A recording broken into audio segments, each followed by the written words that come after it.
Hello friends नमस्कार आपण स्वागत कर मो मिनी ब्लॉग को। तो आज संध्या देखते कि बेलून घर को सजा है जेहेतु मो भणजार जन्मदिन तो सी नथिले कड़े बुलिया जाइए मामू कहले आगुरी आम सजे आसिले से खुशी हो। तो देखते तृष्णा कि दांत देखा तो भणजा आसिक देखु पहुँची गले तो आसिक बहुत खुशी होगले देखिकी मामूर सजासुजी।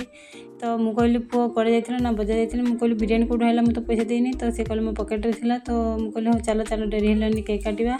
तो ये आसिक पुओ केक काटिदेले।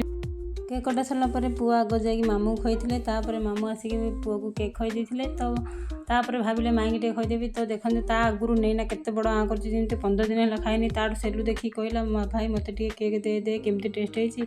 तो समस्ते जन जन कर आसिले केक खायापी। तो लास्ट को रहीगला तृष्णा जेहेतु सजासुजी कर हालिया होता सी पछरे आसला केक खायापी।